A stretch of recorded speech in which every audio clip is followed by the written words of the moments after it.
Dieu ne se préoccupera-t-il plus de nous? Est-il dépassé par la modernité de notre monde où, c'est vrai, des voix aujourd'hui se font entendre de toutes parts? André Wilkinson, quant à lui, est convaincu que Dieu a des choses à dire. C'est le sujet de ce prochain partage. Dieu a-t-il quelque chose à dire pour nous aujourd'hui? Dans la vie moderne, dans la vie où les choses vont tellement vite, dans la vie où on peut regarder quelqu'un qui parle devant une caméra, on peut le regarder dans notre maison, à des kilomètres et des kilomètres de là où nous sommes. Dieu parle-t-il encore? Ou est-ce que nous devons simplement nous limiter en disant « mais Dieu a dit, point ». Et de voir que dans l'Ancien Testament, il y avait des hommes et des femmes que Dieu utilisait comme porte-parole, qui disaient « ainsi dit l'Éternel ». Il y avait des gens dans le Nouveau Testament avec le même vocabulaire. Est-ce que nous sommes simplement là pour dire « mais aujourd'hui, tout est terminé, tout est fini, il n'y a plus de possibilité d'entendre Dieu, de savoir que Dieu s'intéresse à ma vie, à votre vie, à la vie de la ville dans laquelle vous habitez, dans la nation dans laquelle vous êtes? Est-ce que nous pouvons croire que Dieu a encore des choses à dire de nos temps, de notre existence? Je crois qu'il est clair, nous l'avons vu à d'autres moments, que Jésus dit « mes brebis connaissent ma voix ». De connaître la voix veut dire que la personne parle. On n'entend pas la voix à travers un livre, on entend la voix dans le cœur, à travers les oreilles. Et Dieu a-t-il encore des choses à dire pour nous aujourd'hui? Oui, je crois que Dieu a des choses qu'il a dites, qui sont vraies, qui sont là pour l'éternité. Ces choses ne changeront pas. Mais il y a des choses qu'il a à dire sur les détails de nos vies, comme pour les saints qui étaient en Judée, qui allaient vivre une famine à l'époque de Claude. Et Agabus a donné une parole qui a permis aux chrétiens de rassembler l'argent et de l'envoyer pour que les chrétiens se nourrissent et ne meurent pas de faim. Je crois que Dieu a des choses à dire sur la vie que nous menons aujourd'hui, pour nous, pour la famille de Dieu. Il y a des directions, des directives de Dieu, comme a connu Paul et ses équipiers dans la mission apostolique que Dieu lui a donnée. Est-ce que nous sommes prêts à entendre? La Bible dit que ceux qui ont des oreilles entendent ce que l'Esprit dit aux églises, pas ce que l'Esprit a dit, mais ce que l'Esprit dit aux églises aujourd'hui. Dans l'Épître aux Romains, il est dit que Dieu parle de plusieurs manières. Et Dieu parle à travers la nature, il est vrai. Dieu parle à travers sa parole, la Bible, que nous croyons être vraiment une source d'inspiration, de consolation et d'édification pour nos vies. Mais Dieu parle aussi directement aux uns et aux autres. Il est dit que dans les derniers jours, dit Dieu, « Je déverserai de mon esprit sur toute chair, et vos fils et vos filles prophétiseront. Vos vieillards auront des songes. » Si Dieu a dit ça à travers le prophète, et si ces paroles ont été écrites et prises par Pierre le jour de la Pentecôte, est-ce qu'on ne peut pas dire qu'aujourd'hui, ces paroles sont encore vraies pour nous? On peut appeler, quand Dieu parle, on peut dire qu'il y a plusieurs manières, mais j'aimerais qu'on regarde un peu la question du don de prophétie, de la prophétie. Donc, quand je parle de la prophétie, je parle du fait que Dieu parle dans des situations. Donc, je crois que la prophétie est très importante parce que Dieu veut communiquer. Dieu veut communiquer avec les autres. Vous imaginez un père qui, dans sa famille, n'ouvre jamais sa bouche pour parler à ses enfants? Vous imaginez les torts et les blessures, les difficultés dans le cœur de ses enfants? Mais nous avons, et Jésus nous a dit, lorsque vous priez, dites notre Père qui est aux cieux. Nous avons un Dieu qui est un Père qui veut communiquer, qui veut parler. Ce n'est pas un Père absent. Ce n'est pas un Père qui a abandonné ses enfants. Dieu nous a donné dans la Bible 2 testaments. Il est vrai, nous avons 2 testaments. Mais ce n'est pas les 2 testaments parce que Dieu est mort. Le testament que Dieu nous a donné, c'est une alliance dans laquelle il communique avec nous. Et j'aimerais lire avec vous dans le 2e épître de Pierre, chapitre 1, verset 16. Ce n'est pas en effet en suivant des fables habilement conçu, que nous avons fait connaître la puissance et l'avènement de notre Seigneur Jésus-Christ. Mais parce que nous avons vu sa majesté de nos propres yeux, car il a reçu honneur et gloire de Dieu le Père, quand la gloire pleine de majesté lui fit entendre cette voix. Ceci est mon Fils bien-aimé, objet de mon affection. Nous l'avons entendu cette voix venant du ciel, lorsque nous étions avec lui sur la sainte montagne. Et le verset 19, et nous tenons pour d'autant plus certaine la parole prophétique à laquelle vous faites bien de prêter attention comme à une lampe qui brille dans un lieu obscur, jusqu'à ce que le jour commence à poindre et que l'étoile du matin se lève dans vos cœurs. Avant tout, sachez qu'aucune prophétie de l'Écriture ne peut être l'objet d'interprétation particulière, car il est nullement par une volonté humaine qu'une prophétie a jamais été présentée, mais c'est poussé par l'Esprit Saint que les hommes ont parlé de la part de Dieu. Ces paroles sont très importantes.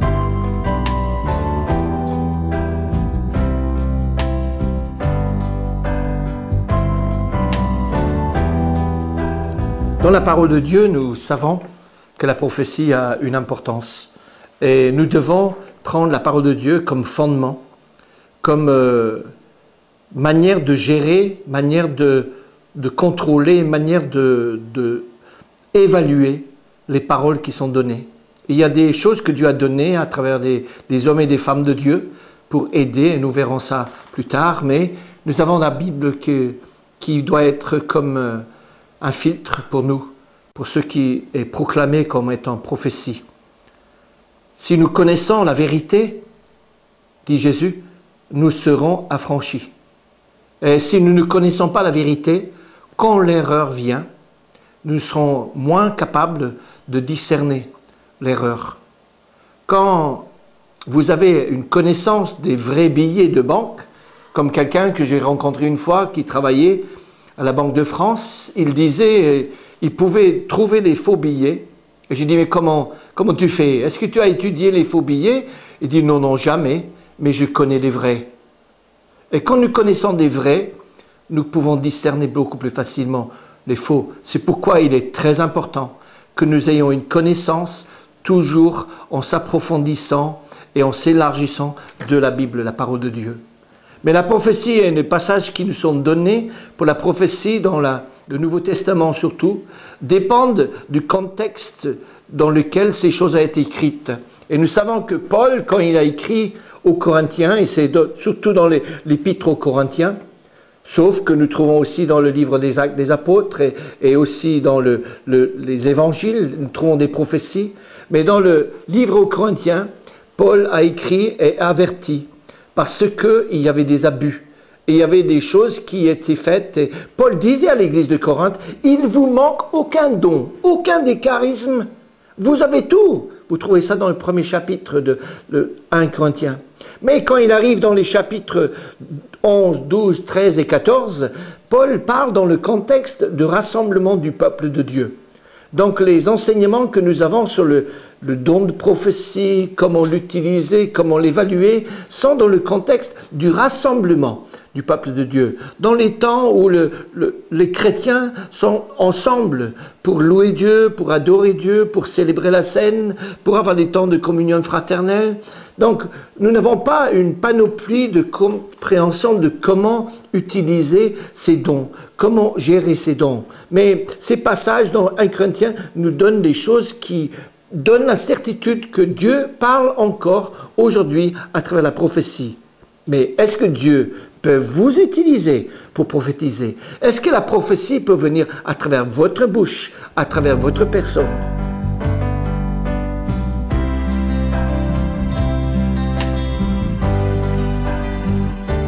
Il le fera, mais il ne le fera pas en vous obligeant de le faire.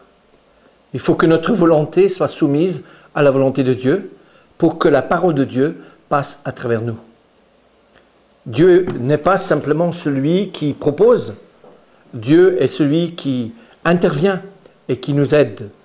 Quelqu'un a dit une définition de la prophétie que j'aimerais partager avec vous, que je trouvais très bien, il s'appelait James Ryle. Il a dit ceci: la prophétie est l'expression du cœur de Dieu à travers des paroles que l'homme adresse dans une situation donnée à une personne ou à un groupe dans le but d'édifier dans la foi et l'amour. Un des charismes de Dieu, une des grâces de Dieu, c'est que Dieu nous donne à rechercher ces choses-là. Il nous dit dans le chapitre 14 du premier épître aux Corinthiens, « Recherchez l'amour », verset 1. « Aspirez aussi aux dons spirituels, mais surtout à celui de prophétie. » Surtout à celui du prophétie, la prophétie. Mais il dit aussi dans le chapitre 13, verset 9, une chose intéressante qui me semble très actuelle aujourd'hui. Car c'est partiellement que nous connaissons. Vous serez d'accord avec moi que nous n'avons pas la connaissance de toutes choses dans le monde. Nous avons une connaissance, même quelquefois, de situations. Quelquefois, quand un pasteur doit intervenir pour aider un couple qui est en difficulté, il n'a pas toutes les connaissances, même s'il a les deux personnes devant lui. Il n'a pas toutes les connaissances de tout ce qui est en train de se faire chez la personne. Mais il connaît en partie. C'est partiellement que nous connaissons, c'est partiellement que nous prophétisions. Mais quand ce qui est parfait sera venu, ce qui est partiel sera aboli. Certains m'ont dit, mais on n'a plus besoin de prophétie parce qu'on a la Bible maintenant. On n'a plus besoin, ce qui est parfait est venu. Donc, si c'est le cas, nous n'avons plus besoin de prophétie. Comme nous n'aurons plus besoin, si nous lisons le contexte, nous n'avons plus besoin des langues, de parler en langue. Donc, peut-être nous n'avons plus besoin de la connaissance non plus. Là, c'est un défi. Je suis sûr que si vous êtes convaincu que la connaissance est importante, vous direz non, j'ai encore d'autres choses à comprendre, autre chose à apprendre. Et moi, je dis, c'est la même chose dans la prophétie. Il y a des choses à apprendre, il y a des choses à comprendre. Mais il y a aussi des choses auxquelles il faut inspirer. Ce ne va pas tomber tout seul sur nous. Est-ce que vous aspirez aux dons les meilleurs? Est-ce que vous aspirez à être un canal pour la prophétie?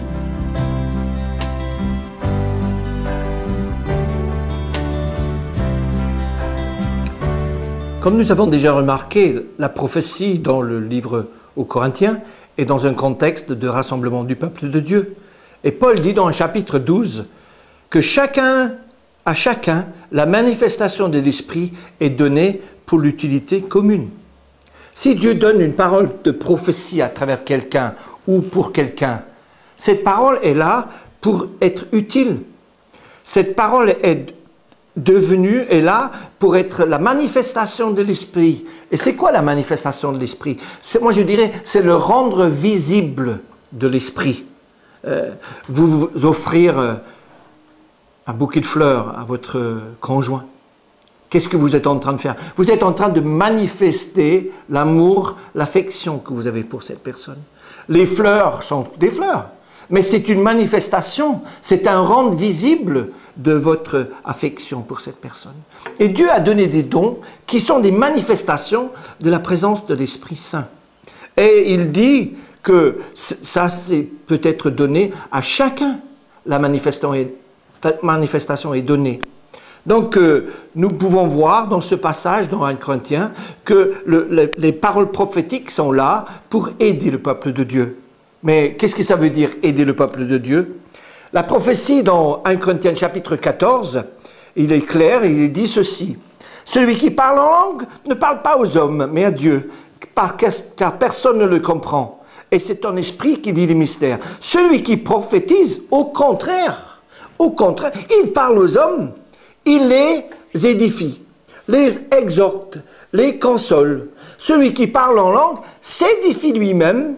Celui qui prophétise édifie l'Église. Il est très important que nous comprenions que si Dieu donne un don, comme le parler en langue, c'est pour s'édifier. Mais si on ne l'utilise pas, on ne s'édifie pas. Si on a besoin d'être édifié et on a le don des langues, on ne l'utilise pas, on ne va pas s'édifier. Et si Dieu parle à travers la prophétie, c'est pour l'Église. C'est pas pour les gens de l'Ancien Testament, ni pour les gens autrement. Paul n'aurait jamais donné un enseignement sur l'utilisation des dons spirituels si ces dons n'existaient pas. Si ces dons n'étaient plus d'actualité, il ne donnerait plus la place à la prophétie qu'il donne ici, dans le contexte de l'Église à Corinthe, si ces choses n'avaient plus de place. On n'a plus besoin, dans notre pays de France, de compter en francs. Même s'il y a certains qui comptent encore en ancien franc. On n'a pas besoin de compter en francs, parce que maintenant nous avons une autre monnaie, nous avons l'euro. Et on doit apprendre ces choses. Et Dieu veut donner ce don, Dieu donne ce don pour édifier, exhorter et consoler.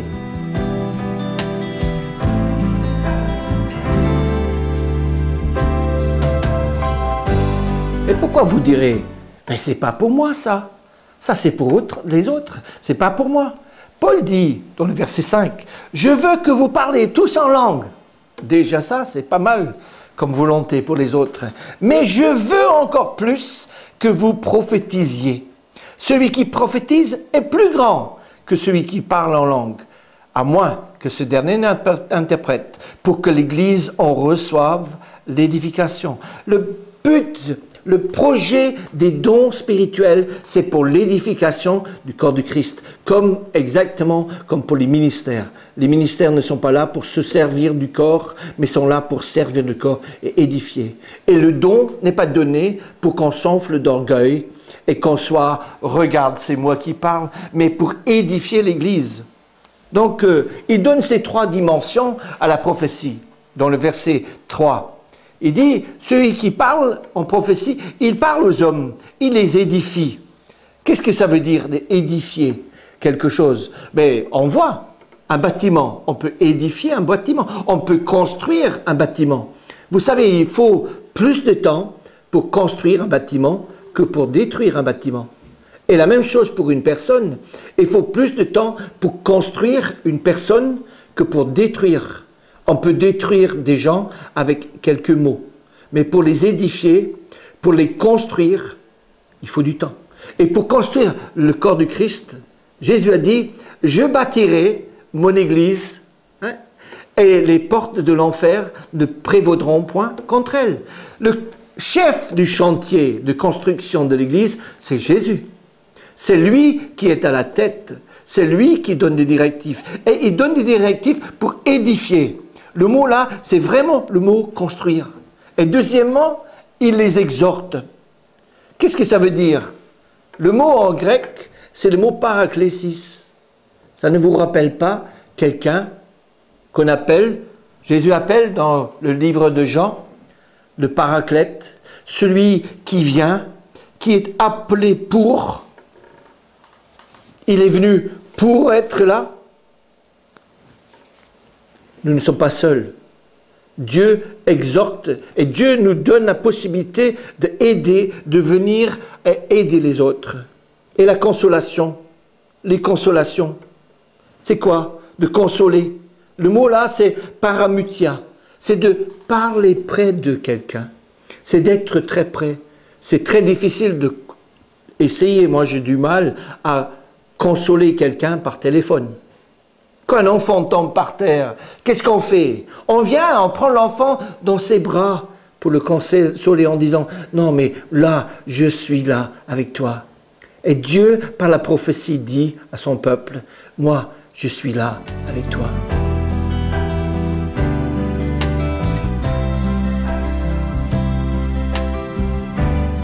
La prophétie est formidable, mais la prophétie n'est pas la parole de connaissance. La prophétie n'est pas la parole de sagesse. La prophétie révèle le cœur et l'intention de Dieu. Dieu est beaucoup souvent plus soucieux de vouloir nous parler que nous sommes à l'entendre. Combien de fois les parents veulent entendre leurs enfants leur dire des choses et ils ont envie d'entendre. Ils veulent savoir. Que l'enfant n'a pas toujours envie d'entendre, de comprendre, de saisir ce que les parents veulent. Et Dieu est un père avec ce cœur pour nous. Dieu parle mais Dieu veut aussi entendre. Et Dieu veut que nous entendions sa voix. La prophétie peut prendre deux formes. Il y a une forme de prédiction, où on peut prédire, on peut dire les choses qui vont venir. Et la plupart des prophéties que nous avons dans l'Ancien Testament, une bonne partie, concernent des années, même des siècles après. Nous n'avons qu'à lire Ésaïe 53 pour nous rendre compte de l'importance de ce passage vis-à-vis de la vie et de la mort de Jésus-Christ, notre Seigneur et Sauveur. La prophétie peut être prédiction, mais la prophétie peut être aussi proclamation, de proclamer. Proclamer qui est Dieu et comment Dieu agit. Elle ne détruit pas, elle ne construit pas. Elle ne divise pas, elle exhorte. Elle ne démolit pas, elle console et restaure le cœur des uns et des autres. Il y a une place pour le ministère prophétique, mais aussi, il faut que nous aspirions tous, comme dit Paul là dans le chapitre 14, verset 1, aspirez aussi aux dons spirituels. Et dit là, encore, je veux que vous parlez tous en langue, dans le chapitre 14, verset 5. Et puis, en plus, il dit plus tard, dans le même chapitre, verset 31, vous pouvez tous prophétiser successivement. Tous, pas simplement ceux qui ont un ministère, mais vous tous. Et Dieu a un cœur, que son cœur s'exprime à travers son corps. Vos pensées, le plus souvent, sont exprimées par votre corps. Et si l'Église est le corps du Christ, Dieu veut exprimer son cœur à travers son corps. Et son corps, c'est son peuple. Et il donne les moyens pour manifester. Il donne ces moyens qui sont les dons spirituels. Il y a d'autres dons qui sont naturels, qui expriment la compassion et d'autres choses. Mais Dieu veut parler à travers vous et moi.